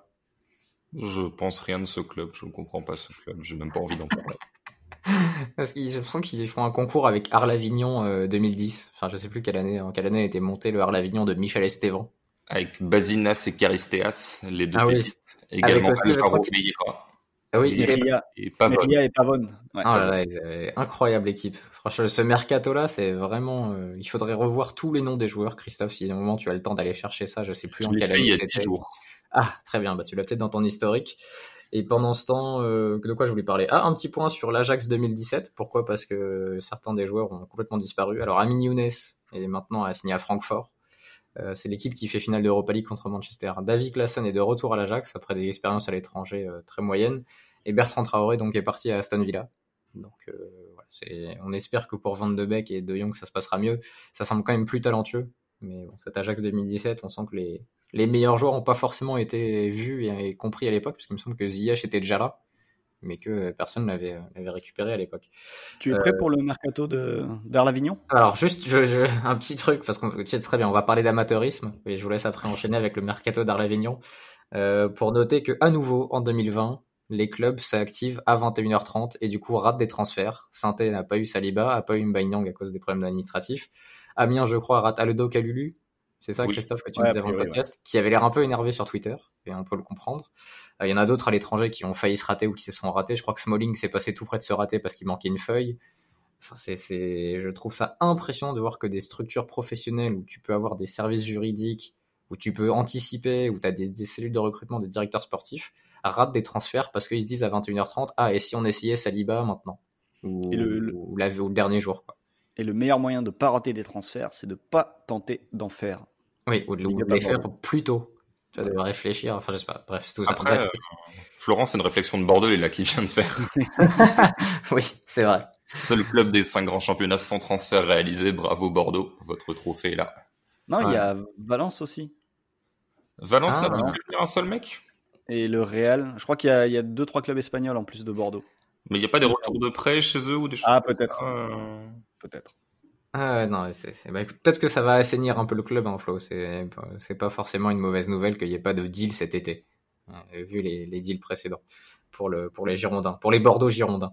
Est-ce que vous avez le mercato d'Arlavignon? Oui. Et en quelle année c'était? C'était été 2010, du coup. Ah, c'est ça, j'avais la bonne année. Oui. Saison 2010-2011, ensuite passé en Ligue 1 à la dernière place. Alors je vais citer tout le monde. Il y a des joueurs que je ne connais pas du tout. Il y a des joueurs dont j'ai déjà entendu parler. Enfin bref, il y a un peu de tout. Alors en transfert, il y a un certain Shafik Naji que je ne connais pas, qui arrive de Clermont. Non. Il y a Jamel Aïd Benidir qui arrive du Havre. Ah, ça me dit quelque chose. C'était un joueur plutôt bon à l'époque. Ouais. Amer Bouaza qui arrive de Blackpool. Ancien du Red Star. Elamine Herbaté qui arrive du Maroc, a priori, c'est pas précisé. Et qui va marquer l'histoire de Marseille. Il venait de Tétouan. Aussi, ouais. Aussi. Il avait même fait un essai à Bordeaux pendant un été. Fabien Laurenti qui arrive de Brest. Franck Djadjedje qui arrive de Strasbourg en national. Alvaro Mejia, donc, qui arrive de Murcie en 2e division espagnole. Un certain Jonathan Aparecido da Silva, je ne sais pas qui c'est, qui arrive de Goiás au Brésil, je ne sais pas. Francisco Pavón, donc, qui arrive du Real Saragosse. Kamel Meriem, de l'Aris Salonique, qui arrive de Grèce. Ensuite, on a donc Angelos Bassinas et Angelos Charisteas, qui arrivent respectivement de Portsmouth et du Bayer Leverkusen. Et ensuite, en prêt, on a Vincent Planté, qui arrive de Saint-Etienne, Yann Kermorgan, qui est prêté par Leicester, Kamel Gilas, qui est prêté par Hull City, Jean-Alain Fanchon. Est-ce que c'est le frère qui arrive de Strasbourg? Rémi Cabella, en prêt de Montpellier. Ah, ça, j'avais oublié, tu vois. Et Loïc Abenzoar, qui arrive en prêt de Lyon en cours de saison. Une saison débutée avec, en effet, Michel Estevan sur le banc de touche. Mais est-ce que vous vous rappelez du coach qui l'a remplacé dès le mois d'octobre 2010? Donc ça arrive très vite dans la saison. Non, du tout. Moi, je sais, mais encore une fois, quand je disais que j'étais allé sur la page il y a 10 jours de Arlavignon, c'est vrai, j'ai vraiment cité et Basinas et Charisteas dans un article qui sortira dans le Mac des Cahiers du foot. Donc j'ai malheureusement tout en tête et je sais que c'est coach Farouk. Et voilà, Farouk Hadzibedjic qui arrive en octobre 2010. Et est-ce que, Raphaël, tu es capable de me citer le meilleur buteur et le meilleur passeur d'Arlavignon sur cette saison? Ils ont été cités. Mais c'est combien de buts le meilleur buteur? 4. Ah oui. Je sais pas. Non, pas Boisa, ça me dit rien. Boisa qui met 4 buts en Ligue 1. Charisteas, quand même. Parmi du temps, tu ne trouveras pas. Hein. C'est pas une des recrues? Si, c'est un des joueurs que j'ai cité. Kermorgan? Non, Franck Djadjedje. Ah ouais. Et le meilleur passeur, c'est un des joueurs que j'ai cité, mais c'est un peu plus logique, entre guillemets. Kamel Meriem? Kamel Meriem, tout à fait. D'accord, voilà. Très bien. Il y a dû avoir des deals cet été-là à Arlavignon. Ça a dû être incroyable ce qui s'est passé cet été-là. Je pense que quand l'argent de la Ligue 1 est tombé, il y a eu une espèce de réunion autour du directeur sportif d'Arlavignon et tout le monde est venu manger, quoi. Raphaël, dernière question sur cette saison-là. Combien de victoires avait Arlavignon au soir de la 35e journée? Tu me demandes parce qu'ils ont gagné les 3 derniers, il n'y avait plus rien à jouer. Ils ont gagné la 36 et la 37e. Au soir de la 35e, je dirais 2. Perdu, c'était 1. Ah là. Contre qui? Contre Caen. C'est un exploit quand même quand tu te dis on est la seule équipe à avoir perdu contre Arlavignon. Je me demande combien de temps Farouk a mis à connaître tous les joueurs quand il est arrivé. Je t'ai pas vu toi hier. Ah bah non, j'étais dans le groupe 3. C'est incroyable. Farouk Hadzibedjic qui est plutôt quelqu'un de cool d'ailleurs et d'assez respectueux, donc un peu de tendresse pour lui, qui était un ancien coach du Red Star que Christophe t'a croisé quand t'avais fait une séance en mode gonzo avec la Voix du Nord. C'est ça, il m'avait même coaché. Hein. Je faisais des circuits de passe, des choses comme ça, des reprises de centre avec Farouk qui me dirigeait. Et oui, personne très sympathique. Ouais, j'ai l'impression qu'il a laissé une bonne image un peu partout où il est passé. Bon, dommage parce qu'il va toujours dans des missions galères. Et du coup, il n'a pas toujours des bons CV en termes de résultats. Bon, voilà, on va s'arrêter là-dessus sur le côté mercato parce qu'on a déjà dit pas mal de choses. Et on va passer, Florent, à ton travail, à ta partie. La partie chapeau. Alors, je les ai un peu renommés. Tu préfères qu'on commence par les pires chapeaux ou par les meilleurs? Non, mais on peut laisser Christophe décider. Vu qu'on a fait quand même, c'est moi qui ai initié le truc, mais les chapeaux on les a validés ensemble. J'explique, c'est un espèce de classement des équipes les plus intéressantes à regarder. On a fait 4 chapeaux, un chapeau 1 qu'on va appeler le chapeau J'aime la Ligue 1. On parlera de certains clubs. Ça va, Christophe, te moques pas trop. Le chapeau 2, que j'ai appelé, on en parlera ensemble sur Messenger, parce que je sais que les samedis et dimanches, vous aimez débriefer les matchs ensemble. Moi, j'ai moins le temps ces derniers temps, mais je vous lis à chaque fois. Chapeau 3, que j'ai intitulé Si Aouar ou Gouiri sont en forme, parce qu'au départ, il y avait que 2 équipes dedans, mais on va compléter avec 2 autres, et vous me citerez les joueurs que vous voulez regarder. Et le chapeau 4, je préfère encore regarder Alaves Atlético, qui concerne du coup des équipes très très moyennes, et vu que ça fait 2 ans maintenant quasiment qu'on défonce la Liga, et que ça se confirme quand même, parce que le championnat démarre de façon très très timide, la Ligue 1 et la Liga sont peut-être les 2 championnats les moins sympas à regarder cette saison, et ça dit peut-être plus de choses de la Liga que de la Ligue 1 d'ailleurs. Chapeau 1, j'aime la Ligue 1, puisque vous n'avez pas d'avis, on va commencer avec toi Florent. Le chapeau 1 où on a mis 5 clubs, je les cite, et tu les justifieras: Lens, Rennes, Lille, le PSG et Brest. Ouais, je vais partir sur les 2 premiers, lancer Rennes. Lens, c'est tout simple, hein, je vais utiliser les stats pour venir à mon aide, mais c'est si on prend les expected goals et tout ce qui est stats avancées, c'est la meilleure équipe de Ligue 1 depuis 6 journées. Même devant le PSG, ils sont en tête en termes d'expected points, ils ont la meilleure attaque, ils ont la meilleure défense. Individuellement, Kakuta et Ganago, je crois, sont numéro 1 ou numéro 2 en termes d'expected goals et d'expected assists. Donc vraiment, c'est une équipe où il y a quasiment tout. C'est une équipe qui est bonne dans tous les secteurs de jeu. Tout est maîtrisé. Il y a des idées à la perte de balle. Il y a des idées pour construire. Il y a des idées dans les 30 derniers mètres. Il y a des permutations intéressantes entre les milieux de terrain et Kakuta quand il faut construire dans le camp adverse et s'installer. On en a déjà pas mal parlé quand même depuis le début de la saison. C'était parmi nos équipes à suivre et là ça se confirme. Moi, ma seule inquiétude concernant Lens, c'est qu'ils ont un 11 très fort, mais je sais pas s'ils ont un 14 très fort, voire un 16 très fort. Ganago s'est blessé là en plus, non? Voilà, c'est-à-dire que si tu perds Ganago et que Banza rentre, tu perds forcément en qualité, même si Banza s'est créé des occasions, il a pas réussi à les mettre. Et si tu perds un mec comme Kakuta, clairement, tu n'auras pas de remplaçant. Le joueur qui peut les amener encore plus haut, c'est Seko Fofana s'il rentre dans ce 11. Mais aujourd'hui, vu que tout va bien pour l'instant, si c'est une équipe qui arrive à faire une saison où tout va bien, il n'y a pas de grosses blessures, etc., c'est sans doute une équipe qui se battra pour le top 5 jusqu'au bout, à mon avis, aujourd'hui. Bon, Rennes, Lille, PSG, je pense qu'on a déjà assez parlé cette saison. Peut-être pas un peu moins de Lille qu'on peut évoquer avec toi, Christophe, ou Brest, dont tu as parlé dans un de tes papiers récemment pour Eurosport. Je tiens à annoncer et à me ridiculiser comme ça que quand on discutait au début de saison avec toi, Christophe, je disais que je ne voyais pas du tout Lens se maintenir vu l'équipe. Et bon, en fait, ridicule, ils sont largement devant et ils jouent très bien. Bon, je pouvais pas anticiper tout ce qu'allait bien faire Franck Hez, mais complètement à côté de la plaque sur le coup. Donc Lille et Brest, Christophe, qui sont 2 équipes plutôt positives en Ligue 1. Et d'ailleurs, Galtier, depuis quelques temps, on en parlait la dernière fois, est un coach très positif qui amène beaucoup de choses. Même Julien était assez surpris, maintenant qu'il suit la Ligue 1, de voir comment Lille pouvait presser. Et puis Brest, qui est une équipe, peut-être l'équipe qui est le plus attachée à la sortie de balle en Ligue 1 en dehors du PSG.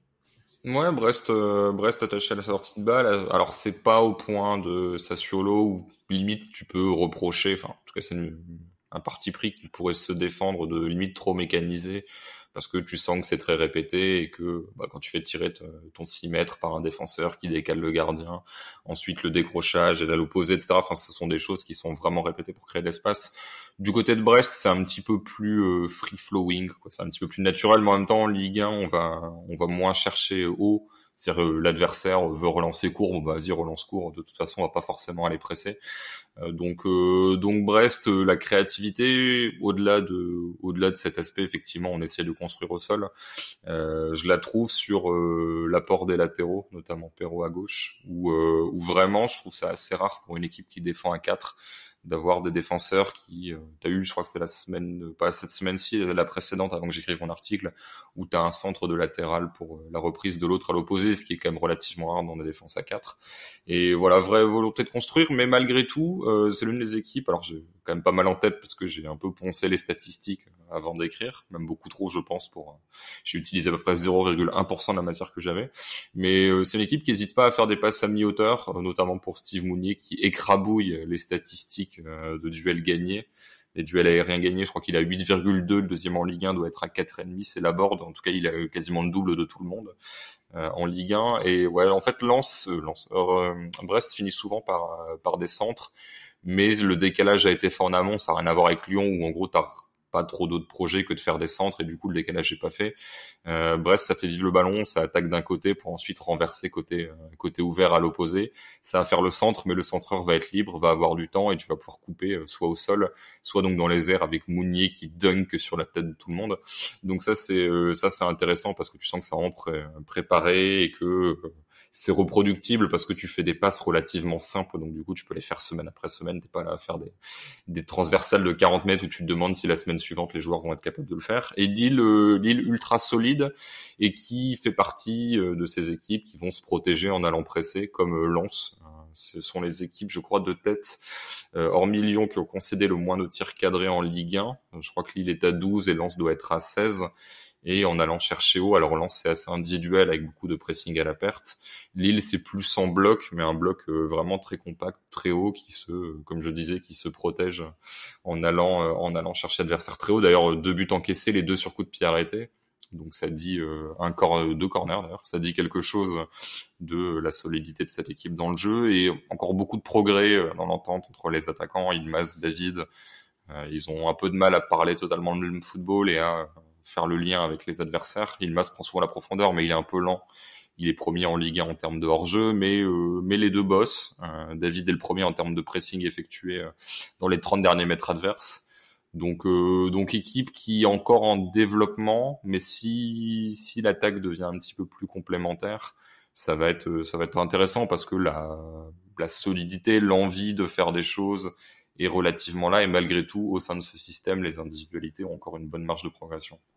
Deuxième chapeau, on en parlera ensemble sur Messenger. On n'est pas sponsorisé par Facebook, je tiens à le préciser, mais... Juste un petit mot avant sur le Stade Rennais, même si on en a parlé déjà pendant la partie transfert, mais pour ajouter quelque chose, j'avais un petit problème moi avec Rennes, c'était cette capacité ou plutôt cette incapacité à dégager une identité claire pour cette équipe.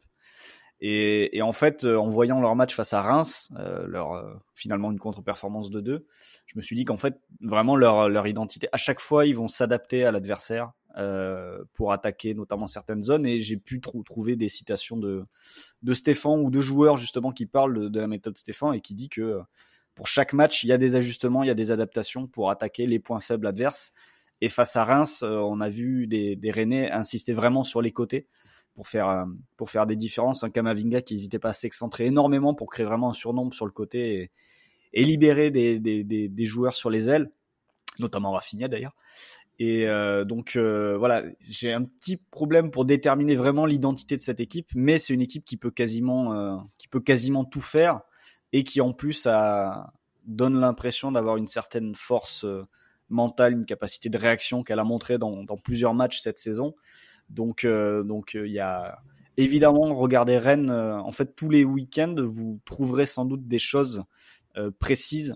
Alors il n'y a pas forcément des choses qui reviendront, des choses fortes qui reviendront d'un match à l'autre, mais il y aura des choses précises, ponctuelles sur certains matchs qui seront très bien pensés pour justement faire mal à l'adversaire du jour. À propos de Rennes, il y a un tweet qui vient de tomber de Optajean. On en a parlé tout à l'heure, donc c'est un petit retour en arrière, mais autant donner ça à l'antenne maintenant qu'on a les stats.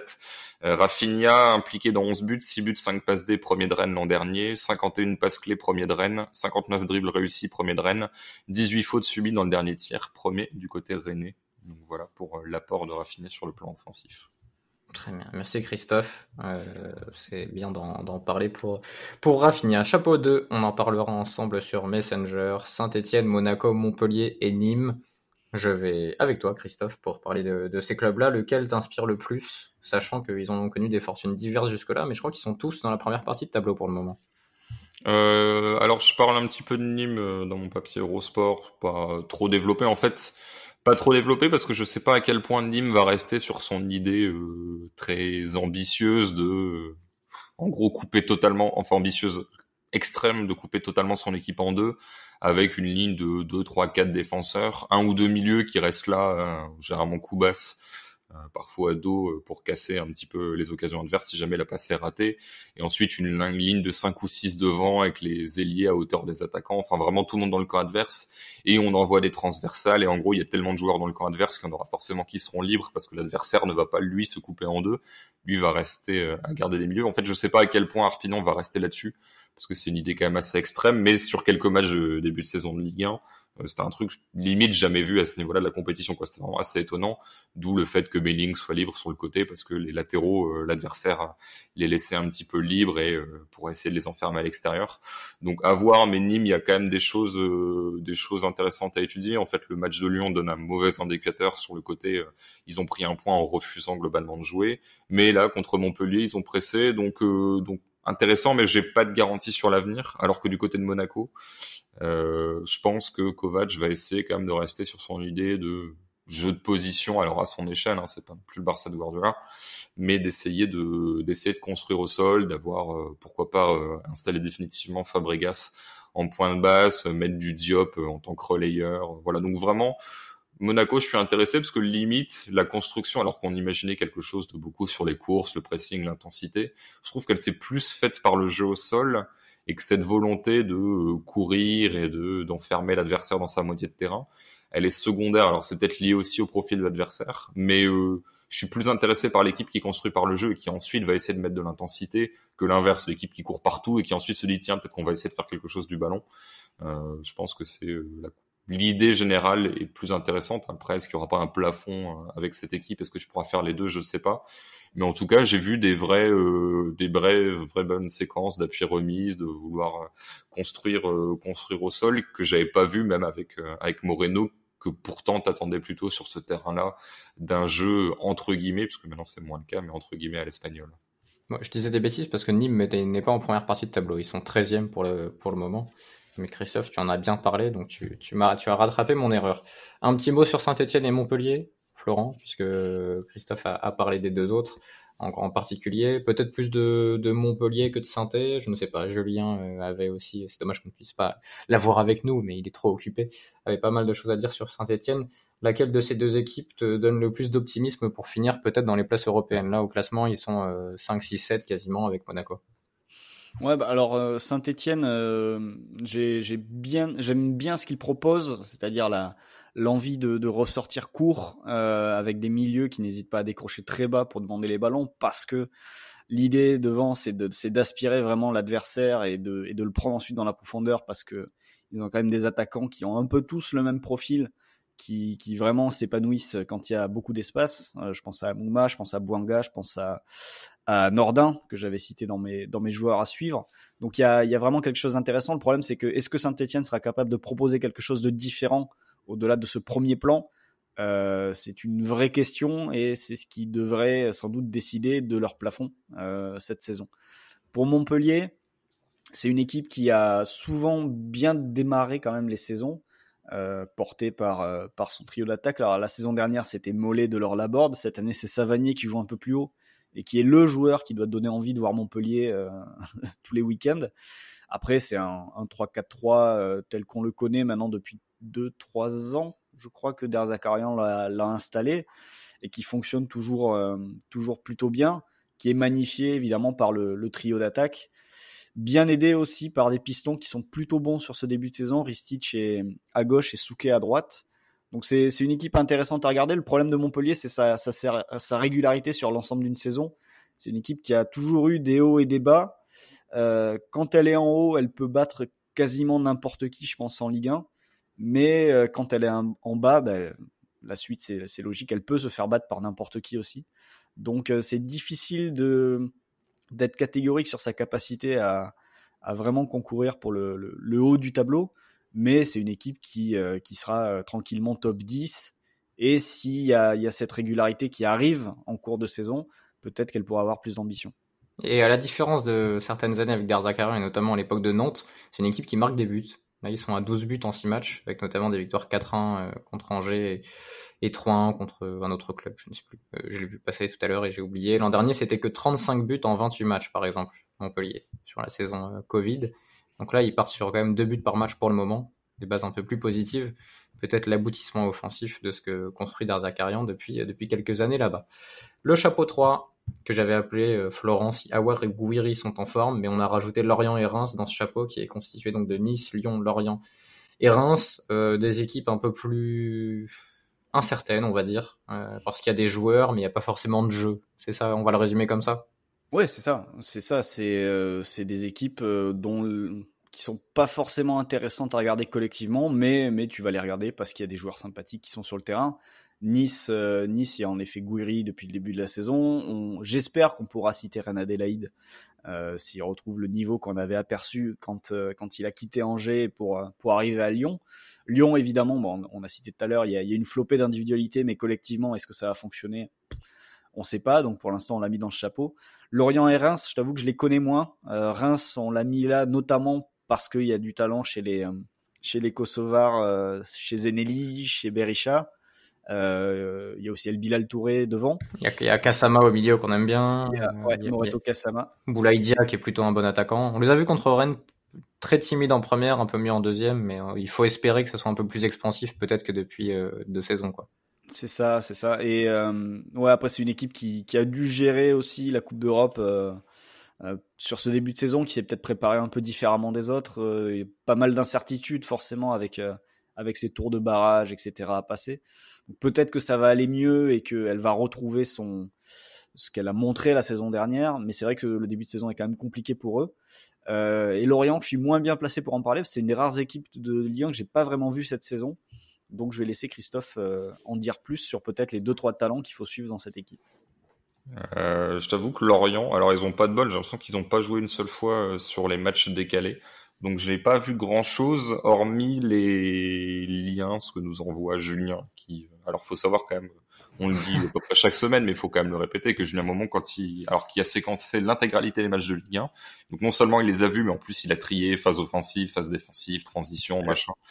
Il a des dossiers fous sur son ordinateur. Je pense qu'à la fin de la saison, Julien Momon sera le meilleur recruteur de Ligue 1, mais personne ne le saura.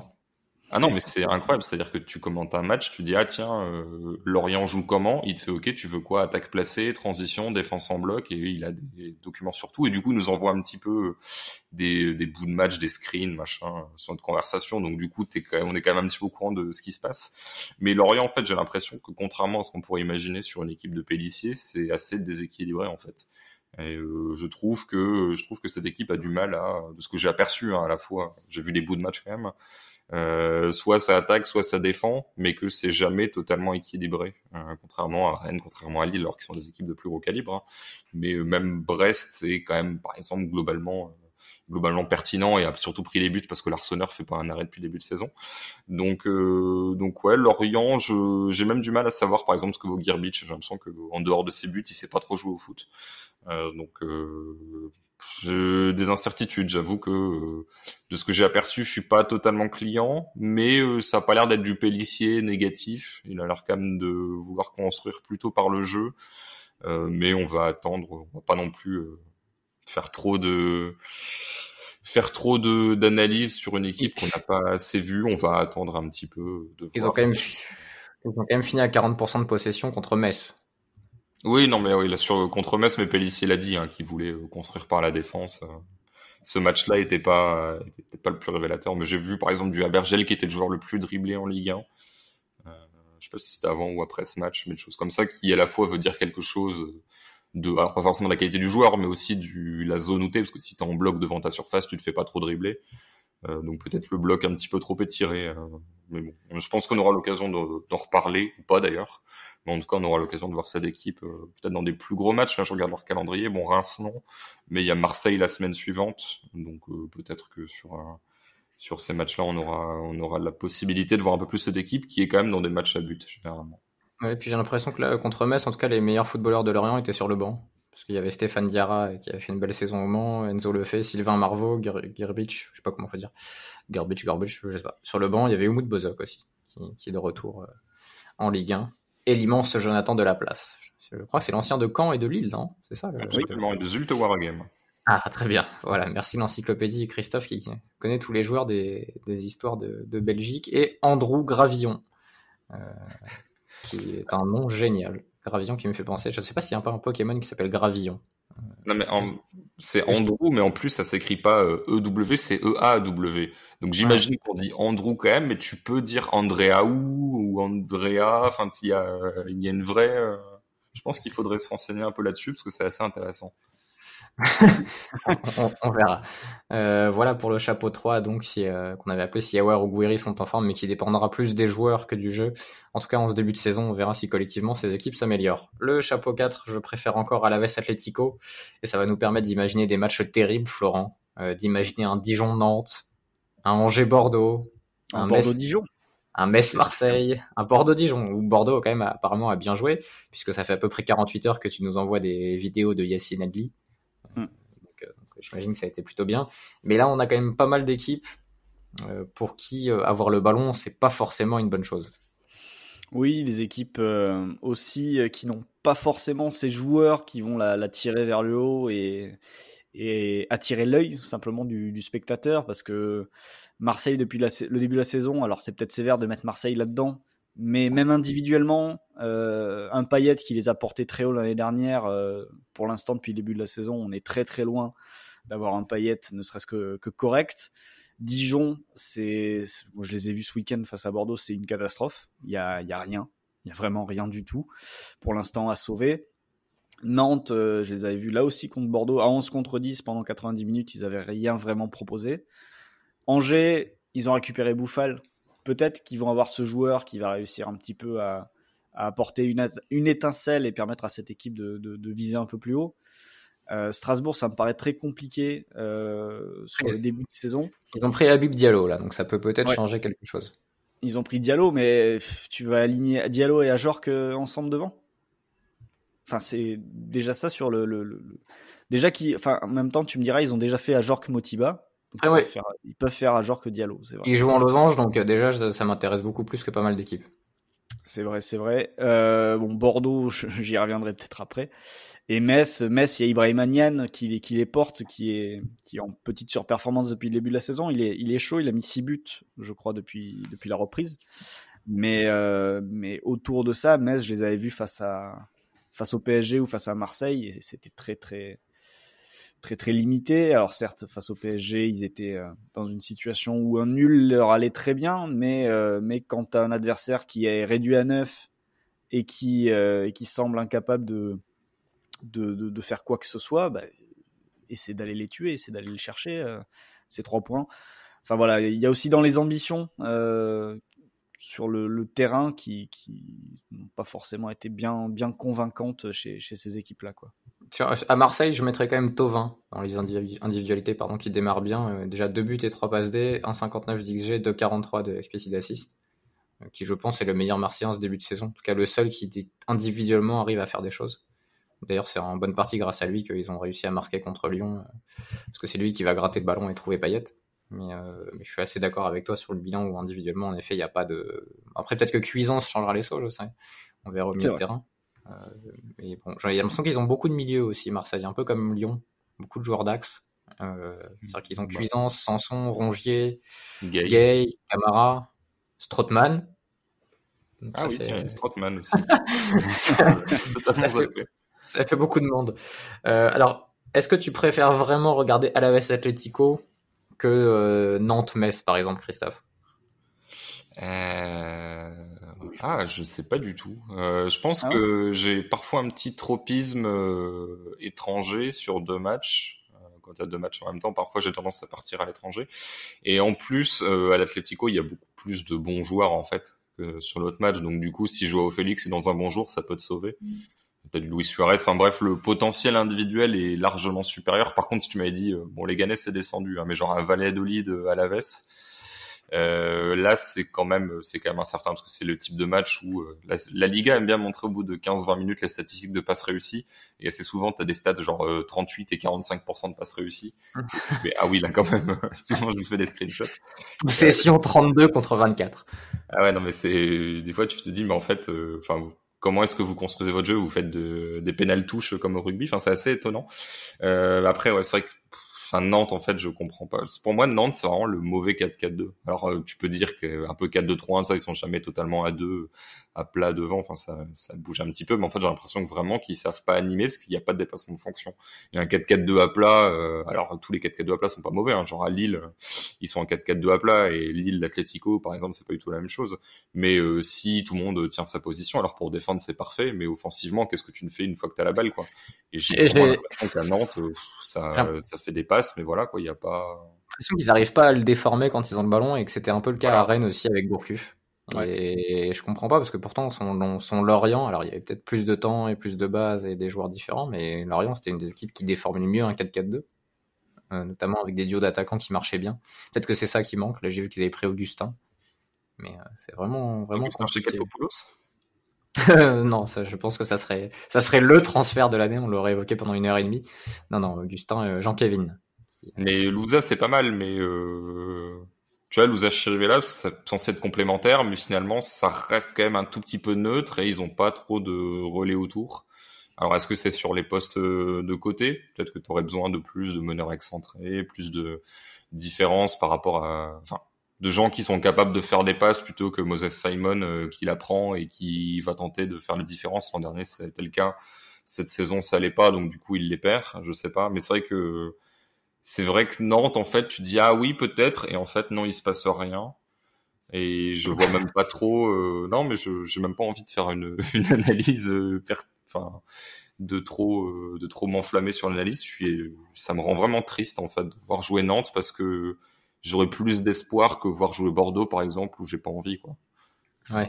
Donc, Ouais. si t'as pas envie, t'y vas pas. Nantes, tu te dis ah peut-être que Gourcuff, il y a des idées, tout ça, et non. Ou alors Marseille où ça reviendra peut-être, hein, mais où j'ai pas envie de voir Marseille parce que depuis quelques semaines, je comprends même pas ce que veut faire l'entraîneur, quoi. Donc, Ouais, non, mais on en parlera pas. D'ailleurs, on ne parlera pas non plus de Bordeaux, Flo, parce que ça fait 1h20 qu'on enregistre. Et je sais que Oui. si on te lance sur Bordeaux, on sera à 2h40. Donc ça n'est Ouais. pas possible. On va passer au pari avec notre partenaire PMU.fr. PMU vous présente la séquence prono. Les paris qui vont concerner la trêve internationale. Parce que oui, là on a parlé de Ligue 1, des équipes à regarder. Et comme on est toujours dans l'actu, il n'y a pas de match de Ligue 1 avant 15 jours. Ou presque. Bravo vu du vent. Mais en tout cas, vous êtes prêts pour la reprise dans une dizaine de jours pour savoir qui regarder. Et peut-être mieux vous orienter. Les paris qui vont concerner donc pour Florent, Portugal-Espagne et Bosnie-Pays-Bas. Est-ce que ce sont des matchs de Ligue des Nations? Est-ce que ce sont des matchs de qualification pour un Euro, pour une Coupe du Monde, on ne sait plus pourquoi. Alors, Portugal-Espagne, c'est un match amical. Les fameux matchs amicaux que les équipes nationales ont ajoutés, comme s'il n'y avait pas assez de matchs dans cette reprise. Ils ont ajouté un 3e match durant cette trêve internationale. Donc, je crois que le Portugal-Espagne, il me semble que c'est dès demain soir. J'imagine que ce sera diffusé, j'espère en tout cas. Ça peut être intéressant à regarder. Mon idée, c'est simplement de partir sur un match nul. Parce que justement pour les raisons évoquées, c'est-à-dire qu'il y a déjà beaucoup de matchs à jouer, les matchs compétitifs, ça va être le week-end prochain et en milieu de semaine prochaine avec les rencontres de Ligue des Nations, même si c'est pas une compétition ultra prestigieuse, ça reste les matchs officiels. Donc je serais pas surpris que sur un match amical, on ait deux équipes qui fassent un petit peu tourner la balle, mais qui forcent pas trop. Et vu qu'on a des équipes de force à peu près égales entre le Portugal et l'Espagne à l'heure actuelle, je me dis que ça va être un match nul, peut-être aussi un match nul à regarder d'ailleurs. Et sachant que ensuite, en regardant les cotes, le match nul c'était la cote la plus élevée entre la victoire du Portugal, la victoire de l'Espagne et le nul.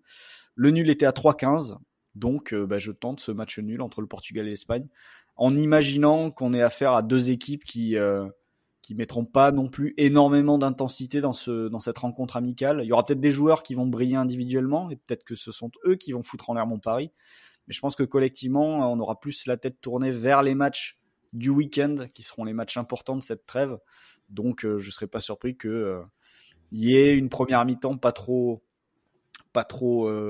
rythmée, en espérant pas trop de buts, et qu'ensuite, après la pause, il y ait pas mal de changements. Et le fait de faire beaucoup de changements, généralement, ça éteint souvent ces matchs.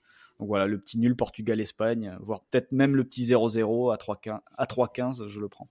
Très bien. C'est une première dans l'histoire de Vue du banc, mais on a 2 paris sur le même match qui ne se rejoignent pas. Donc Christophe, je vais te laisser humilier Florent avec ta justification pour la victoire du Portugal contre l'Espagne. Ta cote est à 2,60. Oui, à 2,60, je découvre que Florent a copié mon match. Je ne l'avais pas vu car j'étais évidemment premier sur le coup. Mon pari, c'est que le Portugal va l'emporter. Alors je ne sais pas quelles seront les compositions. Là, je regarde un peu, visiblement, selon le site 90minutes.com, que je ne connais que mal, ça annonce une diffusion sur la chaîne L'équipe et il y a des compos probables. Après, je sais pas s'ils ont mis les 11 meilleurs joueurs ou si c'est vraiment des trucs qui ont filtré. Mais en regardant les compos probables des deux équipes, genre l'Espagne qui alignerait Ansu Fati et Gérard Moreno devant. Alors Ansu Fati en bonne forme, mais quand tu compares au Portugal qui pourrait aligner Bernardo Silva, João Félix, Cristiano Ronaldo, je sens le Portugal mieux armé. Je trouve que même sur les 11 et au-delà des 11, sur les listes actuelles, alors l'Espagne s'amuse. Là, Luis Enrique a annoncé sa liste sur une porte de garage. Là, ils aiment bien faire des choses un peu rigolotes du côté espagnol. Mais au final, je trouve que quand même la sélection est bien moins équipée qu'il y a quelques années. Soit des joueurs ne sont plus là, soit ils sont plus à leur meilleur niveau. Alors que le Portugal a toujours des générations qui percent et des joueurs qui progressent. Donc je trouve que le Portugal est un peu mieux armé et surtout, mon bonus qui me donne envie de croire à la victoire du Portugal à 2,60, c'est que Cristiano Ronaldo a un record de buts internationaux à aller chercher, le record de l'IDI, qui s'en rapproche. Je crois qu'il est à 8 buts, quelque chose comme ça. Et je pense qu'à lui tout seul, même si personne n'est à fond, lui voudra jouer le match et voudra être à fond et voudra marquer des buts. Et je suis un peu sur l'idée qu'effectivement tout le monde se donnera pas à fond, mais que si Cristiano Ronaldo a envie de marquer un but et que c'est 1-0, l'Espagne aura pas forcément le caractère et la motivation pour vraiment essayer de tout retourner et d'égaliser. Donc que le match soit endormi, passer à la 50e, 60e avec des changements, oui. Par contre, je pense que le Portugal aura pris l'avantage avant. T'as aussi un Bernardo Silva qui s'est remis du Covid et qui a pas trop joué pour l'instant avec City, qui veut peut-être se relancer. Félix qui fait un bon début de saison. Enfin voilà, il y a pas mal de Portugais assez intéressants sur le plan offensif en ce moment. Donc s'ils sont alignés, et je pense vraiment que Ronaldo va vouloir jouer, je suis assez intéressé. Je sens qu'en plus Derrea est dans les buts espagnols et en ce moment Derrea c'est comme les boîtes de chocolat, tu sais jamais trop sur quel type de gardien tu vas tomber. Enchaîne avec ton pari sur France-Ukraine qui est également, je vais y arriver, un match de demain. Oui, alors j'ai cru entendre en fond le bruit d'une perceuse de ton voisin qui fait des travaux H24. Il adore percer des murs, je sais pas, je pense que chez lui il y a que des trous en fait. Ou que des murs. Il construit des murs pour les percer après. Il fait un gruyère géant chez lui. En tout cas, ça décale souvent les horaires d'enregistrement du podcast depuis plus d'un an. Donc nos salutations à ce voisin mystère. La France remportera les demi-temps à 2,40. Voici mon pari. Pari un petit peu risqué, d'où la cote à 2,40, parce que finalement on se rend compte que des équipes qui gagnent 3-0 mènent parfois 3-0 à la mi-temps et ne marquent pas en deuxième, ou inversement sont à 0-0 et font la différence en deuxième période. Mais au-delà du fait que la France est simplement une meilleure équipe que l'Ukraine, avec un plus gros réservoir, la moitié de l'Ukraine est en Covid, là. Alors pas le pays ukrainien, mais la sélection ukrainienne a quand même pas mal de soucis. Si j'en crois les dernières, là c'est la bref date de lundi soir, mais il y avait Piatov et Stepanenko qui avaient le Covid, donc du coup les 4 cas contacts du Shakhtar étaient à l'isolement, et il y avait aussi 6 blessés, donc du coup il a dû prendre 6 joueurs qui n'avaient jamais été convoqués. Et globalement, déjà, je sais pas si l'Ukraine aurait mis ses meilleurs joueurs, mais là, en plus, même ses meilleurs joueurs ne seront pas forcément les meilleurs dans l'absolu. Je crois que Marlos ne sera pas là, notamment du Shakhtar. Enfin bref, il y aura du monde qui va manquer. Donc le fait que la France gagne genre 3-0 en menant 1-0 à la mi-temps et en mettant 2 buts en seconde avec des remplaçants qui vont vouloir faire des différences. Voilà, que la France marque dans les demi-temps, oui, qu'elle ne prenne pas de but non plus, oui. Donc du coup, ça ferait qu'elle remporterait les deux.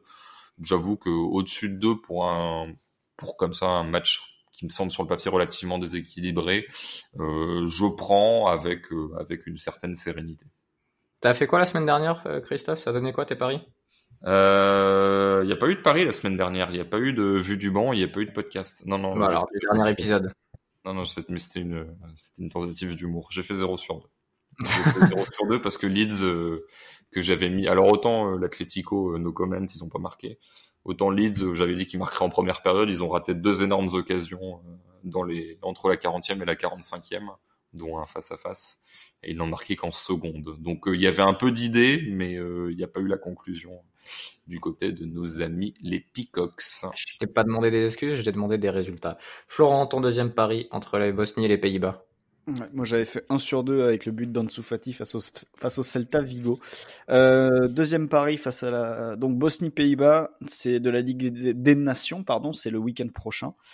C'est dans le groupe avec la Bosnie, l'Italie, la Pologne et les Pays-Bas. Donc les Pays-Bas qui avaient perdu face à l'Italie, qui ont 4 points il me semble, puisqu'ils ont battu la Pologne lors de la première journée. La Bosnie qui a 1 point il me semble de son côté.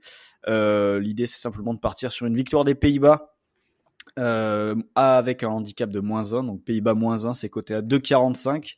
Simplement en imaginant que la hiérarchie soit respectée dans ce groupe. La Bosnie, c'est pas une équipe très très armée pour résister défensivement quand en face il y a quand même du talent. Et les Pays-Bas n'en manquent pas devant. Donc voilà, c'est tout simplement ça. En termes de résultats, d'ailleurs, les Bosniens avaient fait match nul face à l'Italie, 1 but partout, mais avaient perdu face à la Pologne 2-1. Donc je serais pas surpris que les Pays-Bas soient capables de gagner avec 2 buts d'écart face aux Bosniens et donc se relancer aussi dans la course à la première place pour cette Ligue des Nations, puisqu'ils courent désormais après l'Italie depuis leur défaite 1-0 il me semble lors du match de la rentrée ou du mois dernier, je ne sais plus exactement. Merci Florent. Un petit point sur les semaines à venir. Quand est-ce qu'on revient, sachant que la trêve internationale du coup est particulière avec 3 matchs en 7 jours quasiment. Donc quel est notre programme ? Eh bien, notre programme, si vous êtes d'accord, ça va être de revenir après le dernier match de l'équipe de France. Il me semble que ça sera face à la Croatie et que ce sera un mardi ou mercredi prochain. L'idée étant que, vu du bon, jusque-là, on sortait en début de semaine, mais avec le retour de la Ligue des Champions, on va basculer soit les mercredis soirs, soit les jeudis, histoire de venir les lendemains de Coupe d'Europe. Donc voilà, on va se servir de cette trêve internationale pour basculer du lundi ou du mardi au milieu de semaine, et comme ça on sera prêt pour réattaquer la Ligue des Champions, qui risque d'être assez intense puisque les matchs vont vraiment s'enchaîner à partir du mois d'octobre, enfin de la reprise quoi. Très bien. Merci Florent. Christophe, un mot à dire, quelque chose, ou c'est bon ? Il y aura bientôt une saga également, parce qu'on a fait la FAQ sur le Patreon, sur le podcast payant pour nos abonnés, nos patrons. Et il y aura une saga où il faudra tous qu'on ait le temps de voir le match, soit entre 2 entraînements et 2 séances de kiné pour te remettre de tes croisés, ton opération, etc. Il n'y a plus d'entraînement pendant quelques temps. Bon, il n'y a plus d'entraînement, donc c'est déjà ça. On découvre le programme et les choses en même temps que l'enregistrement. Il faut savoir qu'on a enregistré à 11h30, le conducteur a été fait à 11h20, donc voilà. Mais ouais, il y aura cette saga à faire sur la finale du mondial U20 entre le Brésil, j'ai même pas vu le match, donc du coup je ne pourrais pas en parler, un 0-0 entre le Brésil et le Ghana en 2009. Décidément, le Ghana est souvent présent. Il y a quand même beaucoup de redites dans les équipes là depuis qu'on a commencé les sagas. Très bien, merci Christophe. On peut se quitter après 1h30, voire plus de podcasts. Et on vous dit donc à dans une dizaine de jours pour les podcasts post-trêve internationale. Merci, ciao. Salut. Cordialement. Vous avez tout compris grâce à ce podcast. C'est le moment de parier sur PMU.fr. PMU, que les meilleurs gagnent.